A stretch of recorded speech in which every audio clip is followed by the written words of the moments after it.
अरे भाई लोग, दी टेले ऑफ टू फ्यूलिश पॉलिटिशियंस के आज के एपिसोड में आपका स्वागत है।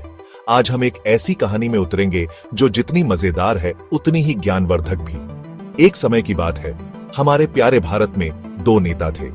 चलो उनको नेता ए और नेता बी बुलाते हैं। दोनों ही अलग अलग पार्टियों से थे और दोनों में एक चीज कॉमन थी, वो दोनों बड़े ही नालायक थे। नेता ए, जो अपने बड़े बड़े भाषणों और खोखले वादों के लिए जाने जाते थे, ने एक दिन एक भव्य योजना बनाई, हाथियों को उड़ाने की। हाँ, आपने सही सुना, हाथी। उनका कहना था कि इससे पर्यटन को बढ़ावा मिलेगा और भारत का नाम दुनिया भर में होगा। बस एक छोटी सी प्रॉब्लम थी, हाथी उड़ नहीं सकते। इधर नेता बी भी कम नहीं थी। उन्होंने एक प्लान बनाया कि वो सारी नदियों को चॉकलेट की नदियों में बदल देंगी। उनका तर्क था कि इससे पानी की समस्या खत्म हो जाएगी और सब खुश रहेंगे।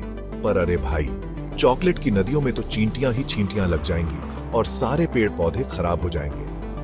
अब जरा सोचो, इन दोनों ने क्या तमाशा किया होगा।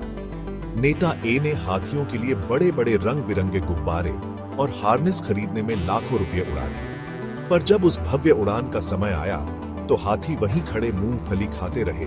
उनको इस धूम धड़ाके से कोई मतलब ही नहीं था। प्रोजेक्ट तो बुरी तरह फ्लॉप हो गया, पर नेता ए ने खराब मौसम को दोष दे दिया। उधर शहर के दूसरी तरफ नेता बी का चॉकलेट नदी प्रोजेक्ट चिपचिपाहट भरा कांड बन गया। नदियां जाम हो गईं, मछलियां चॉकलेट की दाढ़ी लगाए ऊपर तैरने लगी और पूरे शहर से ऐसी बदबू आ रही थी जैसे कोई बहुत बड़ी मिठाई की दुकान खराब हो गई हो। पर नेता बी ने इसे मीठी सफलता घोषित कर दिया और इस तबाही के लिए कार्यान्वयन टीम को दोषी ठहराया। हालांकि भारत के लोग बेवकूफ नहीं थे। उन्होंने इस मूर्खता को समझ लिया और जवाबदेही की मांग की।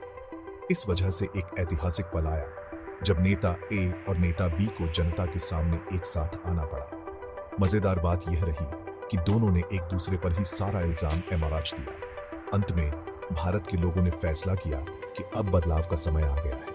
उन्होंने ऐसे नेताओं को चुना जिन्होंने हवाई किलों के बजाय व्यावहारिक समाधानों का वादा किया। और इस तरह दो नालायक नेताओं की कहानी भारत के इतिहास में एक सबक बनी। तो कहानी से क्या सीखना? बहुत ज्यादा अच्छे वादों पर यकीन करने से पहले हमेशा दो बार सोचो। और याद रखना, कभी कभी सबसे बेवकूफी भरे विचार सत्ता में बैठे लोगों के ही होते हैं। जागरूक रहो, जिज्ञासु रहो और सबसे महत्वपूर्ण, सवाल उठाते रहो। आज के एपिसोड के लिए बस इतना ही दोस्तों। कहानी पसंद आई तो लाइक बटन दबाएं, सब्सक्राइब करें और अपने दोस्तों के साथ शेयर करें। मुस्कुराते रहें और सवाल पूछते रहें।